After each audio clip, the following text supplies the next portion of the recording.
സൗമ്യ. അപ്പോൾ welcome to Soumya's vlogs. So ഇന്ന് ഞാൻ നിങ്ങളായിട്ട് ഷെയർ ചെയ്യാൻ പോകുന്നത് ഇവിടെ വളരെ ഇമ്പോർട്ടൻ്റ് ആയിട്ടുള്ള ഒരു ടോപ്പിക്കാണ്. ചെറിയ കുട്ടികളുള്ള അമ്മമാരൊക്കെ അറിഞ്ഞിരിക്കേണ്ട ചില കാര്യങ്ങളാണ് ഞാൻ ഇന്ന് ഇവിടെ നിങ്ങളായിട്ട് ഷെയർ ചെയ്യാൻ പോകുന്നത്. സോ നമ്മൾ അമ്മമാരൊക്കെ ചെറിയ കുട്ടികളുടെ കാര്യത്തിൽ വളരെ കെയർഫുള്ളാണ്.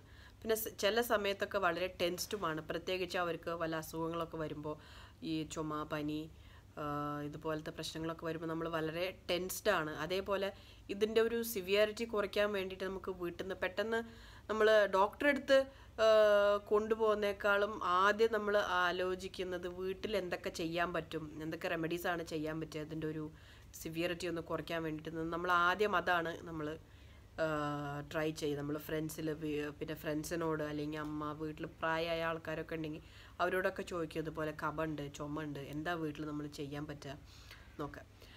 അപ്പോൾ ഇന്ന് അതുപോലത്തെ കുറച്ച് റെമഡീസാണ്. പനി, ചുമ, കഫം ഇതൊക്കെ ഉള്ളപ്പോൾ ഞാൻ ട്രൈ ചെയ്തിട്ട് എഫക്റ്റീവായിട്ടുള്ള ചില റെമഡീസാണ് നിങ്ങളായിട്ട് ഞാൻ ഇവിടെ ഷെയർ ചെയ്യാൻ പോകുന്നത്. അപ്പോൾ അതെന്താണെന്ന് നമുക്ക് നോക്കാം.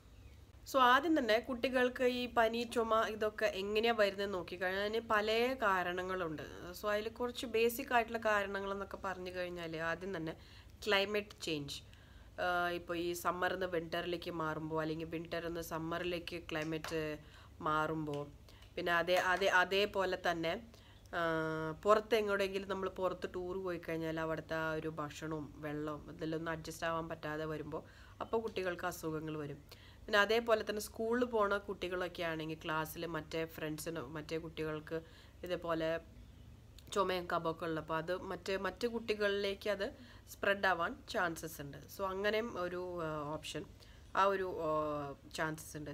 പിന്നെ അതേപോലെ തന്നെ വീട്ടിൽ ഒരാൾക്ക്, നമ്മുടെ വീട്ടിലുള്ള ആൾക്കാർക്ക് ഇതുപോലെ പനിയും ചുമയൊക്കെ വന്നു കഴിഞ്ഞാൽ അത് കുട്ടികളിലേക്കാണ് ആദ്യം അത് പകരുക. കുട്ടികൾക്ക് പെട്ടെന്ന് അത് സ്പ്രെഡ് ആവും. കാരണം അവരുടെ ഇമ്മ്യൂണിറ്റി പവർ അത്രയും കംപ്ലീറ്റ്ലി ഡെവലപ്പ് ആയിട്ടില്ല. അറ്റ്ലീസ്റ്റ് ഒരു 4 to 5 വയസ്സ് വരെ എന്താ പറയുക, ആ ഒരു സമയത്ത് ഇടയ്ക്കിടയ്ക്ക് കുട്ടികൾക്ക് ഇതുപോലത്തെ പ്രശ്നം വരും. കാരണം അവരുടെ ഇമ്മ്യൂണിറ്റി പവർ വളരെ കുറവാണ്, അത് ഡെവലപ്പായി വരുന്നേ ഉള്ളൂ.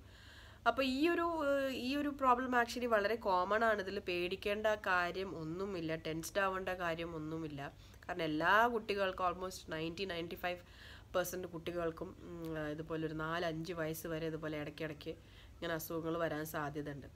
അപ്പോൾ ആ ഒരു ടൈമിൽ നമുക്ക് വീട്ടിൽ എന്തൊക്കെ ചെയ്യാൻ പറ്റും നോക്കിക്കഴിഞ്ഞാൽ, ആദ്യം തന്നെ ചെറിയ കുട്ടികൾ, അത് 6 മാസം വരെ പ്രായമുള്ള കുട്ടികൾക്കാണ് ഇതുപോലെ പനി, ചുമ ഇതൊക്കെ വന്നു കഴിഞ്ഞാൽ വേറെ ഒരു മരുന്നിൻ്റെയും ആവശ്യമില്ല. ആ കുട്ടികളെ നന്നായിട്ട് ബ്രസ്റ്റ് ഫീഡ് ചെയ്യുക.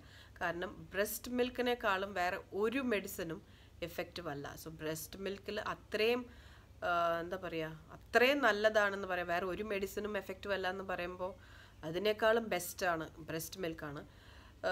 സോ കുട്ടികൾക്ക് നന്നായിട്ട് പാല് കൊടുക്കുക. അതിൻ്റെ കാരണം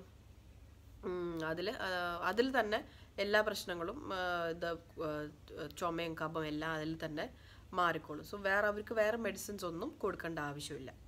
ഇതൊന്ന്. പിന്നെ രണ്ടാമത് ഒരു വയസ്സിനും മേലുള്ള കുട്ടികൾക്കൊക്കെ ആണെങ്കിൽ ഇതുപോലെ മൂക്കടപ്പ് ഇതൊക്കെ വന്നു കഴിഞ്ഞാൽ ആദ്യം തന്നെ നമുക്ക് ചെയ്യാൻ പറ്റുന്നത് സ്റ്റീമിങ്. ഇപ്പം നമ്മൾ വലിയ ആൾക്കാർ ചെയ്യുന്ന പോലത്തെ അല്ല കേട്ടോ, ബെഡ്ഷീറ്റ് കൊണ്ടൊക്കെ തലയൊക്കെ മൂടി അങ്ങനെ പറ്റില്ല. കാരണം കുട്ടികൾക്ക് അതിൻ്റെ ഒരു ആവി അത് അടിച്ചു കഴിഞ്ഞാൽ ഇപ്പോൾ ശ്വാസം മുട്ടലൊക്കെ വരും. അപ്പോൾ അതിനിപ്പോൾ കുട്ടികൾക്ക് വേണ്ടി എന്ത് ചെയ്യാൻ പറ്റുമെന്ന് ആലോചിച്ച് കഴിഞ്ഞാൽ, നമ്മളിതേപോലെ നോർമലായിട്ട് വെള്ളം ചൂടാക്കുക, അല്ലെങ്കിൽ തുളസി ഇല എന്തെങ്കിലും ഇട്ടിട്ട് വെള്ളം ചൂടാക്കുക, അല്ലെങ്കിൽ ഒരു ഡ്രോപ്പ് ആ യൂക്കലിപ്റ്റസിൻ്റെ ഓയിൽ അതൊരു ഡ്രോപ്പ് ഇട്ടിട്ട് വെള്ളം ചൂടാക്കുക. കുട്ടികളുള്ള മുറിയിൽ ഈ പാത്രം കൊണ്ടുവയ്ക്കുക. അവർക്ക് പാത്രം തൊടാൻ പറ്റാത്ത അത്രയും ഡിസ്റ്റൻസിൽ വെക്കുക. അതിൻ്റെ ആ മൂടി ഒന്ന് തുറന്ന് വെക്കുക. കുറച്ച് നേരത്തേക്ക് ആ റൂമിലെ ഫാനെല്ലാം ഒന്ന് ഓഫ് ചെയ്തിട്ട് കുറച്ച് നേരം വെക്കുക. അതിൻ്റെ ആ ഒരു ആവി അത് കുട്ടികൾക്കൊക്കെ അത് ഓട്ടോമാറ്റിക്കായിട്ട് കിട്ടിക്കോളും. സോ മൂക്കടപ്പൊക്കെ ഉണ്ടെങ്കിൽ അത് മാറാൻ വേണ്ടിയിട്ട് ഇത് ഒരുവിധമൊക്കെ ഒന്ന് ഹെൽപ്ഫുള്ളാണ്. പിന്നെ അടുത്തത് എന്നും പറഞ്ഞു കഴിഞ്ഞാൽ വാം വാട്ടർ ബാത്ത്. സോ കുട്ടികളൊക്കെ ഇതുപോലെ പനിയും ചുമയൊക്കെ ഉള്ള സമയത്ത് കുളിപ്പിക്കാതെ ഇരിക്കാൻ പാടില്ല. തീർച്ചയായിട്ടും കുട്ടികളെ കുളിപ്പിക്കണം. സാധാരണ നിങ്ങൾ അവരെ ഒരു എത്ര ചൂട് വെള്ളത്തിലാണോ കുളിപ്പിക്കുന്നത് അതേപോലെ തന്നെ വെള്ളത്തിൽ ഒരു ഇളം ചൂട് വെള്ളമാണ് ബെസ്റ്റ്. സോ ഒരു ഇളം ചൂട് വെള്ളത്തിലൊന്ന് കുളിപ്പിക്കുക. കാരണം അവർക്കൊരു ഫ്രഷ് ആയ പോലത്തെ ഒരു ഫീലിംഗ് ഉണ്ടാവും.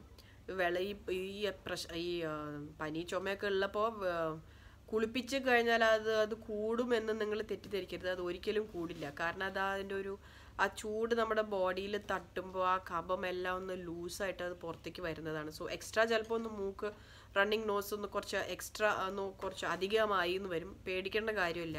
അത് ആ മ്യൂക്കസ് എല്ലാം ഒന്ന് തിന്നായിട്ട് അത് പുറത്തേക്ക് വരുന്നതാണ്. സോ ഒരു ഇളം ചൂട് വെള്ളത്തിൽ അവരൊന്ന് കുളിപ്പിക്കുന്നത് വളരെ നല്ലതാണ്. അവർക്കൊരു ഫ്രഷ് ഫീലിങ്ങും ഉണ്ടാവും ആ സമയത്ത്. അതുപോലെ തന്നെ നേസൽ ഡ്രോപ്സ്, സെലൈൻ സൊല്യൂഷൻ, അത് ഡോക്ടർ പ്രിസ്ക്രൈബ് ചെയ്ത് തന്നിട്ടുണ്ടാവും മൂക്കടപ്പൊക്കെ ഉള്ളപ്പോൾ. സോ അത് എപ്പോഴും നമ്മൾ വീട്ടിൽ സ്റ്റോക്ക് വെക്കുന്നത് നല്ലതാണ്. സോ മൂക്കടപ്പ് ഉള്ള ടൈമിൽ 2 മൂക്കിലും ഓരോ തുള്ളി ഒന്ന് ഒറ്റിച്ച് കൊടുത്താൽ അവർക്കതൊന്ന് അതിൻ്റെ ആ ഒരു മൂക്കടപ്പ് മാറിയാൽ മൂക്കെല്ലാം ഒന്ന് അതിൻ്റെ ഒരു പാസേജ് ഒന്ന് നന്നായിട്ടൊന്ന് ക്ലിയർ ആവും. പിന്നെ അതുപോലെ തന്നെ രാത്രി ഉറങ്ങാൻ നേരത്തെ ഈ മൂക്കടപ്പൊക്കെ ഉള്ള സമയത്ത് രാത്രി ഉറങ്ങുമ്പോൾ വളരെ അൺകംഫർട്ടബിൾ ആവും കുട്ടികൾ, കാരണം ആ മൂക്കടപ്പുള്ള കാരണം. സോ ആ ടൈമിൽ കുട്ടികളെ മലത്തി കിടത്തരുത്. കാരണം മലത്തി കിടത്തി കഴിഞ്ഞാൽ മൂക്കടപ്പ് ഇനിയും കൂടുകയുള്ളൂ. സോ ഒന്ന് ചെരിച്ച് കിടത്തുന്നതാവും നല്ലത്. കാരണം ആ ഒരു ചെരിച്ച് കിടത്തിക്കുക അതാണ് ബെസ്റ്റ് പൊസിഷൻ. സോ അവർക്ക് ഒന്ന് സുഖത്തിലൊന്ന് ഉറങ്ങാൻ പറ്റും. സോ ഒന്ന് ചെരിച്ച് കിടത്തുക കുട്ടികളെ ആ ടൈമിൽ. അല്ലെങ്കിൽ തലയൊന്ന് പൊക്കി വെച്ചിട്ട് ഒന്ന് കിടത്തി കഴിഞ്ഞാലും മതി. എന്നാലും ചെരിച്ച് കിടത്തുന്നതാണ് ബെസ്റ്റ്. ഈ റണ്ണിങ് നോസൊക്കെ ഉള്ള ടൈമിൽ ഞാൻ കണ്ടിട്ടുണ്ട് ചില ആൾക്കാരൊക്കെ ഭയങ്കര റഫായിട്ട് പിടിച്ച് ഹാർഡായിട്ട് പിടിച്ച് മൂക്ക് ഇങ്ങനെയൊക്കെ ആക്കി മൂക്ക് തുടയ്ക്കുന്നത് കണ്ടിട്ടുണ്ട്. സോ അങ്ങനെ ചെയ്യാൻ പാടില്ല. കാരണം കുട്ടികളുടെ ആ ഒരു മൂക്കിൻ്റെ ഈ ഒരു പാട്ടെന്ന് പറഞ്ഞാൽ വളരെ സെൻസിറ്റീവായിട്ടുള്ള പാട്ടാണ്. സ്കിന്ന് വളരെ സോഫ്റ്റ് ആയിട്ടുള്ള സ്കിന്നുമാണ്. അപ്പോൾ ആ സമയത്ത് ഏതെങ്കിലും ഒരു വെറ്റ് ടിഷ്യൂ, കുട്ടികളുടെ വെറ്റ് ടിഷ്യൂ ഇപ്പോൾ മാർക്കറ്റിലൊക്കെ കടയിലൊക്കെ വാങ്ങിക്കാൻ കിട്ടുന്നുണ്ട്. സോ ഒന്നെങ്കിൽ വെറ്റ് ടിഷ്യൂ അല്ലെങ്കിൽ ഒരു വെറ്റ് ടവൽ, വെള്ളം നനച്ചിട്ട് ഒരു ടവൽ, അതുകൊണ്ടൊന്ന് മൂക്ക് മെല്ലെ ഒന്ന് തുടച്ച് കൊടുക്കുന്നതാണ് നല്ലത്. അല്ലെങ്കിൽ ഈ സൈഡിൽ 2 സൈഡിലും അവർക്ക് പൊട്ടി ചിലപ്പോൾ റാഷസ് വരാൻ സാധ്യതയുണ്ട്. അപ്പോൾ വളരെ സോഫ്റ്റായിട്ട് വെറ്റ് ടിഷ്യൂ കൊണ്ട് ഒന്ന് തുടച്ച് കൊടുക്കുക. പിന്നെ അതുപോലെ തന്നെ ധാരാളം വെള്ളം കുടിപ്പിക്കണം ഈ സമയത്ത്. കാരണം ബോഡി ഡീഹൈഡ്രേറ്റ് ആവാൻ പാടില്ല. ഡീഹൈഡ്രേറ്റ് ആയിക്കഴിഞ്ഞാൽ പിന്നെ കൂടുതൽ പ്രശ്നമാവും. അത് വേണ്ട. സോ ധാരാളം വെള്ളം കുടിക്കണം കുട്ടികൾ ആ ടൈമിൽ. ഇളം ചൂട് വെള്ളമാണ് ബെസ്റ്റ്. അല്ലെങ്കിൽ പിന്നെ തുളസി ഇട്ടിട്ട് വെള്ളം തിളപ്പിച്ച് ഒരു ഇളം ചൂട് വെള്ളം കൊടുക്കുന്നതും കുട്ടികൾക്ക് നല്ലതാണ്. കാരണം തുളസിയിൽ അത്രയും മെഡിസിനൽ പ്രോപ്പർട്ടീസ് എല്ലാം ഉള്ള കാരണം അത് ഈ കുട്ടികളുടെ ഇമ്മ്യൂണിറ്റി ഡെവലപ്പ് ചെയ്യാനൊക്കെ വളരെ അത് ഹെൽപ്ഫുള്ളാണ്. സോ തുളസി ഇട്ടിട്ട് അല്ലെങ്കിൽ നോർമലായിട്ട് ഇളം ചൂട് വെള്ളം കുട്ടികളെ കൊണ്ട് കുടിപ്പിക്കുന്നത് വളരെ നല്ലതാണ് ഈ സമയത്ത്. പിന്നെ അടുത്തത് എന്നും പറഞ്ഞാൽ ഈ കഫം, ചുമ ഒക്കെ ഉള്ളപ്പോൾ അതിന് വേണ്ടിയിട്ട് റെമഡി എന്തൊക്കെ ചെയ്യാൻ പറ്റും നോക്കിക്കഴിഞ്ഞാൽ ആദ്യം തന്നെ തുളസി ഇല, ഞാൻ നേരത്തെ പറഞ്ഞ പോലെ തന്നെ തുളസി ഇലയിൽ അത്രയും മെഡിസിനൽ പ്രോപ്പർട്ടീസ് എല്ലാം ഉണ്ട്. സോ തുളസി ഇല ചെറുതായിട്ടൊന്ന് ചതച്ച് അതിൻ്റെ നീര് എടുത്ത് ഹണിയിൽ ഒന്ന് മിക്സ് ചെയ്തിട്ട് 1 സ്പൂണ് കുട്ടികൾക്ക് കൊടുക്കുന്നത് നല്ലതാണ്. രാവിലെയും വൈകുന്നേരം ഒന്ന് കൊടുത്തു കഴിഞ്ഞാൽ ആ ചുമയും കഫമൊക്കെ ഒന്ന് പെട്ടെന്നൊന്ന് മാറിക്കിട്ടും. തുളസി ഇല അല്ലെങ്കിൽ പിന്നെ പനിക്കൂർക്കയുടെ ഇല എന്ന് പറയും. പനിക്കൂർക്ക അല്ലെങ്കിൽ കഞ്ഞിക്കൂർക്ക, ഇന്ത്യൻ മിൻറ്റ്, സൂപ്പ് മിൻറ്റ് എന്നൊക്കെ ഇംഗ്ലീഷിൽ പറയും. സോ ഇത് നമ്മുടെ നാട്ടിൽ മിക്ക എല്ലാ വീട്ടിലും ഇത് കാണാം. സോ ഇതിൻ്റെ ഇല എടുത്ത് ചെറുതായിട്ടൊന്ന് വാട്ടുക. ദോശക്കല്ലിലോ അല്ലെങ്കിൽ ഏതൊരു കയ്യിൽ വെച്ചിട്ട് നന്നായിട്ടൊന്ന് ആ ചെറിയ ചൂടിൽ നിന്ന് നന്നായിട്ടൊന്ന് വാട്ടിയിട്ട് അതിൻ്റെ നീര് പിഴിഞ്ഞെടുത്ത് അതും ഇതേപോലെ ഹണിയിൽ മിക്സ് ചെയ്തിട്ട് 2 നേരം കൊടുക്കുക. അതും വളരെ എഫക്റ്റീവാണ്. കഫവും ചുമയൊക്കെ മാറാൻ വേണ്ടിയിട്ട് വളരെ എഫക്റ്റീവാണ്. സോ ഇനി ഹണി ഇല്ലെങ്കിലും കുഴപ്പമില്ല. കൽക്കണ്ടം ഒന്ന് നന്നായിട്ടൊന്ന് പൊടിച്ച് മിക്സ് ചെയ്തിട്ട് കൊടുത്താലും മതിയാവും. 1 വയസ്സിനും താഴെയുള്ള കുട്ടികൾക്ക് ഹണി കൊടുക്കാതിരിക്കുന്നതാണ് നല്ലത്. കാരണം അതിലെ ബാക്ടീരിയ, ഹണിയിൽ ഉള്ള ബാക്ടീരിയ ചിലപ്പോൾ ഈ ചെറിയ കുട്ടികളിൽ സ്റ്റമക്ക് അപ്സെറ്റ് ആക്കാനും ചില കുട്ടികളിൽ അലർജി വരാനൊക്കെ സാധ്യതയുണ്ട്. അപ്പോൾ 1 വയസ്സിന് താഴെയുള്ള കുട്ടികൾക്ക് ഹണി കൊടുക്കണ്ട. സോ 1 വയസ്സിന് മേലെ 2 വയസ്സിന് മേലെയുള്ള കുട്ടികൾക്ക് ഹണി കൊടുക്കാം. സോ ഈ തുളസി ഇല, പനിക്കൂർക്കയുടെ ഇല, അത് 2 എന്താ പറയുക റെമഡിയാണ്. പിന്നെ വേറെ ഒന്ന് പറഞ്ഞാൽ കുറച്ചും കൂടി വലിയ കുട്ടികൾക്ക് 1.5-2 വയസ്സുള്ള കുട്ടികൾക്കൊക്കെ കുറച്ച് ഇളം ചൂട് വെള്ളത്തിൽ അതുപോലെ കുറച്ച് നാരങ്ങ നീരും കുറച്ച് ഹണിയും കൂടി ഒന്ന് മിക്സ് ചെയ്തിട്ട് കൊടുക്കുക. സോ അതും അവരുടെ എന്താ പറയുക തൊണ്ടയ്ക്ക് ചുമയ്ക്കൊക്കെ വളരെ നല്ലതാണ്. ആ ഒരു തൊണ്ടയൊക്കെ ഒന്ന് എന്താ പറയുക നല്ലൊരു ആ ഒരു കറകറപ്പ് മാറാൻ വേണ്ടിയിട്ട് അത് വളരെ നല്ലതാണ്. വെറും അല്ലെങ്കിൽ ഒരു ചെറിയൊരു സ്പൂൺ ഹണി, വെറും ഹണി കൊടുക്കുന്നത് നല്ലതാണ്. കാരണം ഹണി എന്ന് വെച്ചാൽ ഹണിയിലും അത്രയും മെഡിസിനൽ പ്രോപ്പർട്ടീസൊക്കെ ഉണ്ട്. സോ ആ കഫം, ആ മ്യൂക്കസൊക്കെ ഒന്ന് തിന്നാക്കിയിട്ട് തൊണ്ടയും ഒന്ന് ഒരു സൂതിങ് ഫീൽ ഉണ്ടാവും ആ തൊണ്ടയിൽ. സോ മ്യൂക്കസൊക്കെ തിന്നാക്കി അത് പുറത്തേക്ക് വരാനും ഹണി സഹായിക്കും. സോ ഇതുപോലെ കുട്ടികൾക്ക് ചെയ്യാം. അടുത്ത ഒരു റെമഡി എന്ന് പറഞ്ഞാൽ രാത്രി കിടക്കാൻ നേരത്താണ് ചില കുട്ടികൾക്കൊക്കെ കൂടുതൽ ചുമ വരിക. സോ അപ്പോൾ ആ സമയത്ത് ഇതേപോലെ തന്നെ ഈ വിക്സ് ഒക്കെ ഉണ്ടല്ലോ, ചെറിയ ബേബി വിക്സ് ഒക്കെ ഇപ്പോൾ മാർക്കറ്റിൽ കിട്ടുന്നുണ്ട്. അപ്പോൾ വിക്സ് കാലിൻ്റെ അടിയിൽ നന്നായിട്ട് വിക്സ് 2 കാലിൻ്റെ അടിയിൽ നന്നായിട്ട് തേച്ചിട്ട് സോക്സ് ഇട്ട് കൊടുക്കുക. സോ അത് ഒരുവിധം ചുമ കൺട്രോൾ ചെയ്യാൻ വേണ്ടിയിട്ട് ഇത് വിക്സ് ഹെൽപ്ഫുള്ളാണ്. പിന്നെ അതേപോലെ തന്നെ കുറച്ച് തൊണ്ടയിലും പിന്നെ നെഞ്ചിൽ പുറത്തൊക്കെ ഒന്ന് ചെറുതായിട്ടൊന്ന് വിക്സ് ഒന്ന് റബ്ബ് ചെയ്ത് കൊടുക്കുക. അപ്പോൾ എന്താ പറയുക, കുറച്ച് സമാധാനത്തിൽ ഒന്ന് ഉറങ്ങാനും പറ്റും. അതിൻ്റെ ആ ഒരു സ്മെല്ലും അവരുടെ മൂക്കിലേക്ക് പോവും. അപ്പോൾ ആ മൂക്ക് പാസേജൊക്കെ ഒന്ന് ക്ലിയർ ആവാൻ വേണ്ടിയിട്ട് വളരെ ഹെൽപ്ഫുള്ളാണ്. പിന്നെ ഈ പറഞ്ഞ റെമഡീസ് എല്ലാം ഈ പനി, ചുമ, കഫം ഇതിൻ്റെയൊക്കെ സ്റ്റാർട്ടിങ് സ്റ്റേജിൽ ചെയ്യാനുള്ളതാണ്.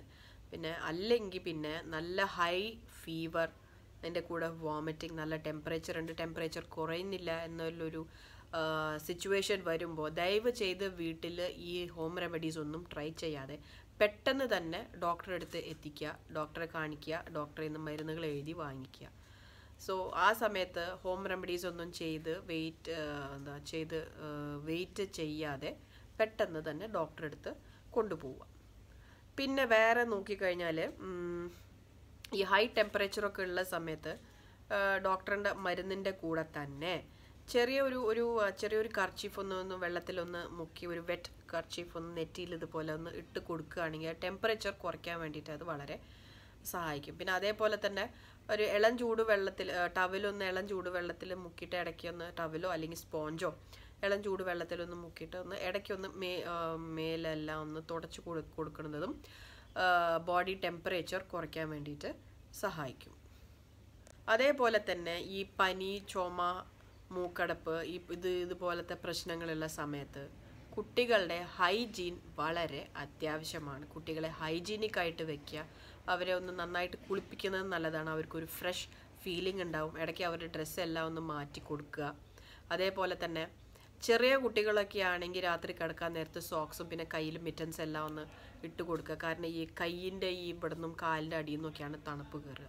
അപ്പോൾ ചെറിയ കുട്ടികൾക്കത് പറയാനറിയില്ല. അപ്പോൾ അതേപോലെ നമ്മൾ ആ സമയത്ത് തണുപ്പ് സമയത്തും അല്ലെങ്കിൽ വിൻ്റർ ടൈമൊക്കെ ആണെങ്കിൽ അല്ലെങ്കിൽ പിന്നെ അവർക്ക് ഇതുപോലെ കോൾഡൊക്കെ ഉള്ള സമയത്ത് കയ്യിലും മിറ്റൻസും സോക്സും എല്ലാം ഇടിച്ചു കൊടുക്കുന്നത് വളരെ നല്ലതാണ്. അപ്പോൾ ഞാൻ ഈ പറഞ്ഞ ടിപ്സ്, ഹോം റെമഡീസ് എല്ലാം നിങ്ങൾക്ക് ഇഷ്ടപ്പെട്ടിട്ടുണ്ടാവും, നിങ്ങൾക്കൊക്കെ അറിയുന്നതാവും. എന്നാലും അറിയാത്തവർക്ക് വേണ്ടിയിട്ട് ഞാനിതെല്ലാം ട്രൈ ചെയ്യുന്നതാണ്, വളരെ എഫക്റ്റീവുമാണ്. അതുകൊണ്ടാണ് നിങ്ങളായിട്ട് ഞാനിത് ഷെയർ ചെയ്തത്. അപ്പോൾ ഇതുപോലെ തന്നെ പല റെമഡീസ് ഉണ്ടാവും, നിങ്ങൾ ട്രൈ ചെയ്തിട്ട് എഫക്റ്റീവ് ആയിട്ടുള്ള പല റെമഡീസ് ഉണ്ടാവും. അങ്ങനെ എന്തുണ്ടെങ്കിലും നിങ്ങൾ തീർച്ചയായിട്ടും കമൻറ്റ് ചെയ്യണം. എന്നാൽ പിന്നെ എനിക്കും അതിനെ പറ്റിയിട്ട് ഒരു അറിവ് കിട്ടും. ഈ വീഡിയോ കാണുന്നവരും കമൻറ്റ്സ് വായിക്കുന്നവർക്കും അതിനെ പറ്റിയിട്ടൊരു ഐഡിയ കിട്ടുകയും ചെയ്യും. അപ്പോൾ നിങ്ങൾക്ക് ഈ വീഡിയോ ഇഷ്ടപ്പെട്ടാൽ നിങ്ങളുടെ ഫ്രണ്ട്സ് ആൻഡ് ഫാമിലി ആയിട്ട് തീർച്ചയായിട്ടും ഷെയർ ചെയ്യണം. എൻ്റെ ചാനൽ സബ്സ്ക്രൈബ് ചെയ്യാത്ത ആൾക്കാരാണെങ്കിൽ തീർച്ചയായിട്ടും എൻ്റെ ചാനൽ നിങ്ങൾ സബ്സ്ക്രൈബ് ചെയ്യണം. കാരണം വളരെ ഇൻട്രസ്റ്റിംഗ് ആയിട്ടുള്ള റെസിപ്പീസ്, വ്ളോഗ്സ് ആൻഡ് ടിപ്സ് എല്ലാം ഞാനിതിൽ നിങ്ങൾക്ക് വേണ്ടി ഷെയർ ചെയ്തിട്ടുണ്ട്, ഇനിയും ചെയ്യും. അപ്പോൾ കീപ് സപ്പോർട്ടിങ്. ഈ വീഡിയോ ഷെയർ ചെയ്യാൻ നിങ്ങൾ മറക്കരുത്. അപ്പോൾ അടുത്ത വീഡിയോയിൽ ഒരു ഇൻട്രസ്റ്റിംഗ് കണ്ടൻറ്റുമായിട്ട് നമുക്ക് വീണ്ടും കാണാം. Till then take care and bye bye.